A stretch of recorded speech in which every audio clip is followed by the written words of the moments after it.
ఒక phone tap అయిందా లేదా అని తెలుసుకోవడానికి ఏదన్నా అవకాశం ఉందా? ఎవరికి వాళ్ళు సెల్ఫ్ చెక్ చేసుకోవడానికి ఏమన్నా ఉందా? మంచిగా అడిగారు. నేను దానికి మొన్నే పెద్ద ట్వీట్ చేశాను. అందులో ఏంటంటే ఒకటి అంటే కొన్ని జనరల్ సిమ్టమ్స్ ఉన్నాయి. అవును, ఇది నేను కనుక్కోవచ్చు, ఫోన్ ట్యాప్ అయితే అందరు కనుక్కోవచ్చు కదా. అవునవును. కానీ జనరల్ సిమ్టమ్స్ అంటే ప్రతి ఒక్కరు ఒకటి ఫోన్లో సడన్గా అంటే మన రెగ్యులర్ కాల్ చేసినప్పుడు సడన్గా సౌండ్స్ వినపడ్డాయి అనుకోండి. అంటే సౌండ్స్ వినపడినాయి అన్ని ఇప్పుడు పక్క నుంచి ఎవడన్నా అరిస్తే సౌండ్ అదే కాకపో బట్ జనరల్గా ఈ క్రాక్లింగ్ సౌండ్, అది కిర్ర అన్నట్టు వచ్చిన సౌండ్స్, ఇలాంటి సౌండ్స్ ఒక symptom, one of the symptom. I'm not saying battery తొందరగా డ్రైన్ అయిపోతుంది. బ్యాటరీ మరీ పాతది అయి ఉండి అప్పుడు డ్రైన్ అయితే అది వేరు. బట్ బ్యాటరీ డ్రైన్ అవుతుంది అనుకోండి, అది డేటా యూసేజ్ ఎక్కువ అవుతుంది. అంటే some app, some spyware is running in the background. Yes, background. Data usage. Main ga crackling sound in between, then phone battery, then data. ఇవి ఎక్కువ జనరల్ హీట్ ఎక్కిపోతుంటాయి. అదే heat ఎక్కిపోవటం కూడా, బ్యాటరీ అయిపోవటం, ఫోన్ హీట్ ఎక్కిపోవటం, ఇదంతా. So ఇవన్నీ mixer of ఇది ఉంటే we can say that it may be సందేహం పడడానికి ఈ బేసిక్ లక్షణాలు. ఇంకోటి నువ్వు మనం చేసే పని అసలు ఫోన్ ట్యాపింగ్ అవకాశం మనం ఉన్నామా లేదా, ఎందుకంటే ప్రతి ఒక్కరు ఫోన్ ట్యాప్ చేయరు కదా. కరెక్ట్. మీరు జర్నలిస్ట్ అయ్యారు, సపోజ్ మీరు ఒక పరిశోధనాత్మక జర్నలిజం చేస్తున్నారు, ఎవరి మీద ఇన్వెస్టిగేషన్ చేస్తున్నారు, మీరు వినాలి. సపోజ్ నేనున్నాను అనుకోండి, సపోజ్ నేను ఎక్కువ సెంట్రల్ ఏజెన్సీస్తో స్టేట్ ఏజెన్సీతో మాట్లాడుతున్నా, వీళ్ళకు వీడు ఎవరితో మాట్లాడుతున్నాడు పేపర్లో రాయకముందే మనం తెలుసుకోవాలంటే ట్యాప్ చేయొచ్చు. లేకపోతే ఎవరో లాయర్ ఉన్నాడు ఒక మానవ హక్కుల కోసం, లేకపోతే ఒక సింపథైజర్స్ ఉంటారు, మావోయిస్ట్ సింపథైజర్స్, వాళ్ళు ఎవరిని కలుస్తున్నారు ఏంటి, ఇలా రకరకాలుగా అందులో మనం ఫాలో అవుతామా లేదా. ఇంకోటి ఒక కంపెనీ అధినేత ఉన్నాడు, సో ఇట్లాంటి వాళ్ళకి సాధారణ జనం అంటే మనం సైబర్ క్రైమ్ కూడా అవకాశం ఉంది కాబట్టి మన దాంట్లో బగ్ వచ్చి కూర్చునే అవకాశం ఉంది. మా సాధారణ జనం ఏంటంటే డబ్బులు కూడా పోతున్నాయి, వాళ్ళ వ్యాలెట్ లో డబ్బులు తెలియకుండానే, ఏం చేయకుండానే, నొక్కకుండానే, ఓటీపీ చెప్పకుండానే. ఫస్ట్ ఏంటంటే ఈ ఫోన్ ని మీరు విడిగా వదిలేసి వెళ్ళొద్దు, ఇది అన్లాక్డ్. ఎందుకంటే అది first somebody can physically put something. తర్వాత యాప్లు, ఏం యాప్లు డౌన్లోడ్ చేసుకుంటున్నాం అవి ప్రొటెక్టెడా కాదా, ఏది పడితే అది యాప్లు డౌన్లోడ్ చేసుకోవద్దు. చేసుకున్న యాప్ల్లో కూడా పర్మిషన్స్ ఏమి ఇచ్చాం, అసలు ఆ యాప్కి పర్మిషన్ అవసరమా. కొన్ని యాప్లు కెమెరా పర్మిషన్ అడుగుతాయి, అంటే మనం ఎప్పుడు ఆన్ చేసి పెట్టినా ఆ కెమెరా మొత్తం చూస్తుంటది. కొన్ని మైక్రోఫోన్ పర్మిషన్ ఉంటుంది, అంటే మన సంభాషణ వినొచ్చు. అట్లా కొన్ని కాంటాక్ట్స్ పర్మిషన్ ఉంటుంది, కొన్ని ఫోటోలు, మెసేజ్ రీడింగ్ కూడా అడుగుతుంది. ఆ యాప్ కి అవసరమా లేదా, లొకేషన్ కూడా అవసరం లేని ఇవ్వద్దు పర్మిషన్స్. అసలు ముందు సరైన యాప్లు డౌన్లోడ్ చేసుకోవాలి, అవి మంచి ఎక్కువ భద్రతా పరంగా ఎక్కువ మంది డౌన్లోడ్ చేసుకున్నవి. ఇవన్నీ చెత్త యాప్లు చాలా మంది, ఏది ఈ ఫేస్ ఎలా మారిపోవాలి డౌన్లోడ్ చేసుకుంటారు, ఫేస్బుక్ లో కూడా వెళ్ళి నొక్కుతుంటారు. అలాంటివి చేయొద్దు, ఎందుకంటే దాంట్లో కూడా క్రెడిబుల్ యాప్స్ ఉన్నాయి, అవి అలాంటి చేయొద్దు. తర్వాత ఎవరికి ఇచ్చాం పర్మిషన్ లో కూడా 3 రకాలు. ఒక్కసారి పర్మిషన్ ఇవ్వండి, ప్రతిసారి అడగండి, every time ask, always give. So దాంట్లో మీరు ఎవ్రీ టైమ్ ఆస్క్, అలో వైల్ యూజింగ్ అనో ఇవ్వాలి. సో అట్లా పర్మిషన్స్ ఇచ్చేది యాప్స్ కి ఒకటి జాగ్రత్త. ఇంకోటి చాలా మంది, నేను ప్రతిసారి చెప్తుంటాను మన డిజిటల్ సేఫ్టీ క్లాసుల్లో కూడా, ఒక బిర్యానీ తింటారు ఇంత డబ్బులు పెట్టి, ఒక హలీం తింటారు, లేకపోతే ఒక సినిమాకి వెళ్తే ఒక 800, 500, 1000 రూపాయలు అవుతుంది కదా. అదే పెట్టి ఒక యాంటీవైరస్ సాఫ్ట్వేర్ చాలా ఉంటాయి, చాలా. నేను అంటే మనం నెట్ నుంచి డౌన్లోడ్ చేసుకోవచ్చా డైరెక్ట్ గా? అమౌంట్ వాళ్ళ యాప్స్ ఉన్నాయి, వాళ్ళకి అంటే చాలా ప్రెస్టీజియస్ కంపెనీలు ఉన్నాయి, ఏవిజీ అని, ఇట్లా వాటిని. అంటే నేను ఐఎమ్ నాట్ పర్టికులర్ కంపెనీ అని కాదు కానీ నేను వాడేది అది. సో మెకఫీ ఇలా చాలా ఉన్నాయి, నార్టన్, ఇవన్నీ ఏంటంటే మీరు ఒక నెలకి ఇంత అంటే మామూలు ఫ్రీగా కూడా ఉంది, కొన్ని సర్వీసెస్ ఉంటాయి. ప్రీమియం అంటే ఒక 500 ఎంత కట్టాలి ఇయర్ కా సార్? అది ఇట్ డిపెండ్స్. కొన్ని యాప్స్ ఏమో నెలకు ఉన్నాయి, కొన్ని ఇయర్లు కూడా తీసుకోవచ్చు. చాలా తక్కువ మనకి నేను చెప్పినట్టు ఒక బిర్యానీ తిన్నట్టు చేసుకుంటే అది క్లీనప్ చేసుకోవచ్చు. సస్పీషియస్ ఉంటే చెప్తుంది. ప్లస్ మీ జీమెయిల్ ఎక్కడన్నా అది ఆన్లైన్ లో కూడా చెక్ చేసుకోవచ్చు. amipune.com అని ఉంది, అక్కడికి వెళ్ళి మీ జీమెయిల్ ఇంతకుముందు ఎప్పుడైనా ఎవరన్నా హ్యాక్ అయిందా అన్నది కూడా తెలుసుకోవచ్చు. సో ఇవి బేసిక్ సేఫ్టీ టిప్స్ ఎవరికైనా. ఇప్పుడు ఇంకొకటి మామూలుగా అనేది ఏంటంటే, నేను అంటే యాపిల్ ఐఫోన్ అందరిని కొనుక్కోమని చెప్పట్లేదు. కంపారిటివ్ గా ఆండ్రాయిడ్ ఫోన్ తో పోల్చుకుంటే యాపిల్ ఫోన్ రిలేటివ్ గా సేఫర్ అంటారు. At the same time Apple phone is also vulnerable to Pegasus and high end these thing. But వాళ్ళు అలర్ట్స్ ఇస్తారు, అది ఒక విధంగా. అట్లనే ఆండ్రాయిడ్ ఫోన్స్ లో కూడా ఇప్పుడు చాలా వచ్చినాయి. తర్వాత మీరు ఈ యాంటీవైరస్ సాఫ్ట్వేర్ పెట్టుకోవాలి.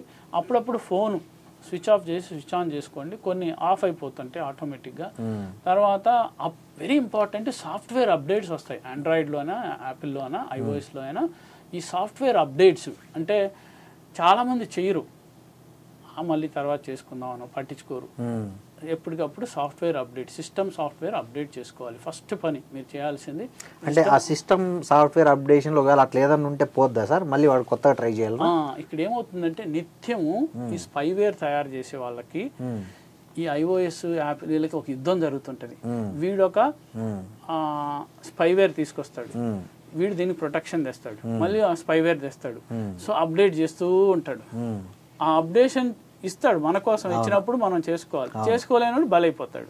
నేను అనేది ఇప్పుడు సాఫ్ట్వేర్ అప్డేషన్ చేసినాం అనుకోండి, అంతకుముందు సాఫ్ట్వేర్ లో బగ్గులు ఇట్లాంటివి ఏమైనా ఉంటాయి కదా ఇన్స్టాల్ అయ్యేటివి, అవి పని చేయకుండా అయిపోతాయా లేకపోతే అవి స్టిల్ పని చేస్తాయా? It depends. అంటే ఇట్ డిపెండ్స్. అంటే ఓవరాల్ గా యాప్స్ అయితే ఉంటాయి, బట్ కొత్తగా అటాక్స్ రాకుండా, లేకపోతే దానికి సంబంధించి ఆండ్రాయిడ్ కానీ ఐఓఎస్ సంబంధించి కానీ అటాక్స్ రాకుండా కాపాడతాయి దానికి. But if there is an app already sitting, it can't do anything. అందుకని మనం చెక్ మనం మన ఫోన్ లో ముందు అసలు ఎన్ని యాప్స్ ఉన్నాయి, అందులో ఏం ఉపయోగపడతాయి, ఉపయోగపడిన అన్ని తీసేయండి.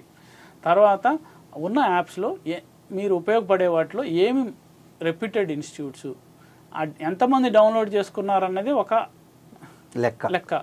ఇంకోటి ఏం కంపెనీ అది, వాళ్ళకి వెబ్సైట్ ట్రస్టెడే కాదా, ప్లే ప్రొటెక్టెడా కాదా, అదొకటి చూసుకో. ఇంకోటి పర్మిషన్లు ఏం అడుగుతుంది, ఆ యాప్కి అవసరమైందా కాదని అక్కడే తెలిసిపోతుంది అంతే. పర్మిషన్ ఇప్పుడు ట్రూ కాలర్ యాప్ ఉంది సపోజ్, దానికి కెమెరాతో పని ఏంటి, అవసరం లేదు, తీసేయచ్చు. సో ఇట్లా అవి. సో అక్కడ వరకు పర్మిషన్లు తగ్గించేయటం. పర్మిషన్లు ఇచ్చిన వాటికి కూడా హలో వన్సా నెవరా అది చూసుకొని. సార్ మీరు సైబర్ సెక్యూరిటీలో చాలా ఇది చేశారు, చాలా క్లాసులు కూడా చెప్పారు కదా, మీకు తెలిసి కామన్ గా ఉండే కొన్ని ఇట్లాంటి స్పై యాప్స్ ఏం పేర్లు, వాటి పేర్లు ఏమైనా మనం చాలా కొన్ని మారిపోతా ఉంటాయి. ఇప్పుడు ఫర్ ఎగ్జాంపుల్ కొన్ని మనం ఎడ్యుకేట్ చేయడానికి చాలా యాప్స్ ఉన్నాయి, అంటే స్పెసిఫిక్ గా చెప్పడానికి కాదు. ఓకే.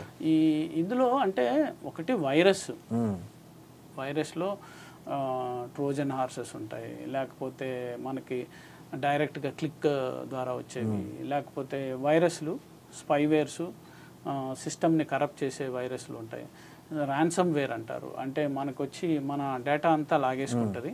ఆ ర్యాన్సమ్ వేర్ వాళ్ళు డబ్బులు అడుగుతారు, మీకు ఈ డేటా ఇవ్వాలంటే. అది కంపెనీలు కూడా ఏది మన ఇప్పుడు హాస్పిటల్ డేటా, సపోజ్ ఒక హాస్పిటల్ ఉంది హైదరాబాద్, ఆ పేషెంట్ డేటా అంతా లాగేసుకొని మీరు డబ్బులు ఇస్తేనే మేము ఇస్తాం. అట్లనే ఫార్మా కంపెనీల డేటా, క్లినికల్ డేటా, అవి ఉన్న ఇన్సిడెంట్స్ డబ్బులు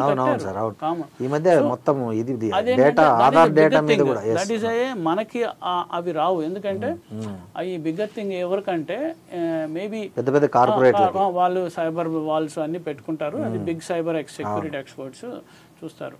అయితే సాధారణ జనం చేయాల్సింది ఇవ్వండి. ఒకటి ఫోన్ సాఫ్ట్వేర్ అప్డేట్ చేసుకోవాలా, తర్వాత అన్లాక్ లేకుండా వదలొద్దు, లాక్ చేసి పెట్టుకోండి. యాప్స్ డిలీట్ చేయండి, అన్నెసరీ యాప్స్ పర్మిషన్స్ చెక్ చేసుకోండి, యాంటీవైరస్ సాఫ్ట్వేర్ వేసుకోండి, ప్రీమియం కొనుక్కోండి, తక్కువ డబ్బులకే వస్తుంది.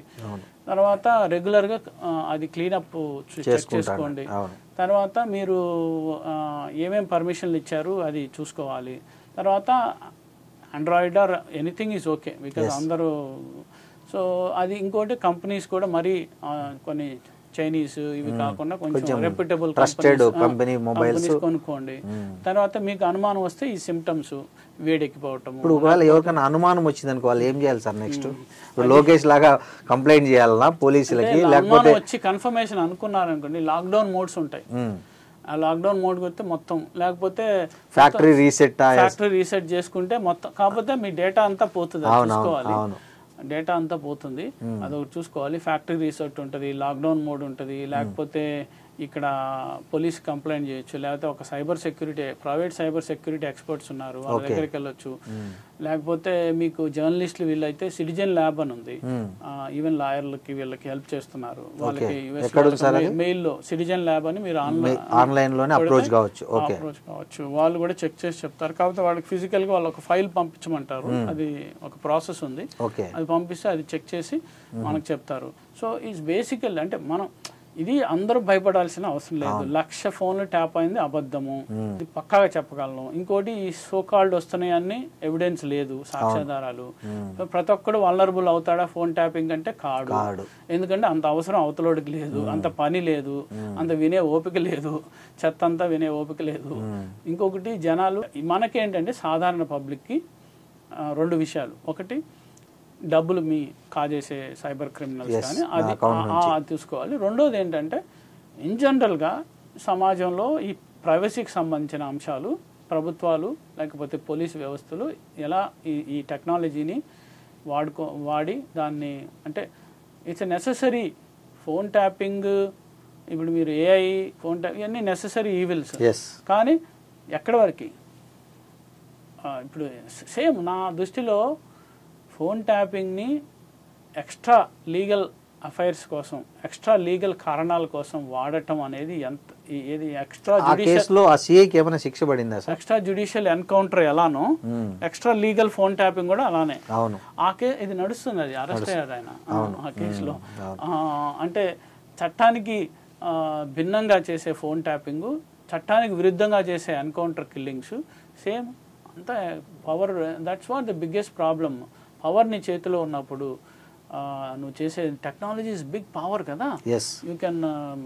So that is what the problem. But ఇది రాజకీయ, ఎట్లాగూ ప్రతి దాంట్లో పాలిటిక్స్ ఉంటాయి, దీంట్లో కూడా ఉన్నాయి. అన్ని పార్టీలు అన్ని రకాలుగా మాట్లాడతాయి. అని ప్రజలుగా మనం చూడాల్సింది ఏంటంటే, ఎవరైనా ఏదైనా చెప్తున్నప్పుడు ఆధార సహితంగా చెప్తున్నారా లేదా, 1. 2, ఇది మన ప్రైవసీకి సంబంధించిన అంశం, దీని మీద ఎక్కువ మంది మాట్లాడాల్సిన అవసరం ఉంది. ఏది ఆధారాలతో కూడుకున్న విషయాలు, పుకార్లు కాకుండా, రూమర్లు కాకుండా, ఆధార రహితంగా కాకుండా అందరూ ప్రజలు, ఎందుకంటే ఇట్స్ ప్రైవసీ, ఇది మీ ప్రైవసీ, నా ప్రైవసీ, అందరు ప్రైవసీ. మీరు హ్యాక్ అవ్వకపోయినా, మీ ఫోన్ ట్యాప్ అవ్వకపోయినా, మిమ్మల్ని పాలించే ప్రభుత్వ అధికారులు కానీ, లేకపోతే ప్రభుత్వ అధినేతలు కానీ, రాజకీయ నాయకులు కానీ వాళ్ళ ఫోన్లు ట్యాప్ అవద్దు. ఎందుకంటే బ్యాలెన్స్ ఉండదు. ఇప్పుడు ఎలక్షన్స్ లో మీరు చెప్పారు, డబ్బు ఎవరిది పట్టుకుంటున్నారు? ఓన్లీ అపోజిషన్ వాళ్ళు పట్టుకుంటున్నారు. అంటే గవర్నమెంట్ లో ఉన్న డబ్బు వెళ్ళిపోతుంది. అంటే అప్పుడు బ్యాలెన్స్, అంటే చెత్త పనిలో కూడా బ్యాలెన్స్ లేవు, మంచి పనిలో ఎలాగూ లేదు బ్యాలెన్స్. సో దీన్ని I think everybody should condemn this phone tapping అనేది. But at the same time అంటే నేను ఒక మీడియా కూడా I think we should be careful and what we are talking and what we are writing. Because ఊరికే నోటికొచ్చిందల్లా చెప్పేసి cinema తీసుకొస్తే, సినిమా వాళ్ళు తీసుకొస్తే అది హైలైట్ అవుతుంది అనుకోవటం, ఇదంతా తప్పు. అది దట్స్ నాట్ కరెక్ట్.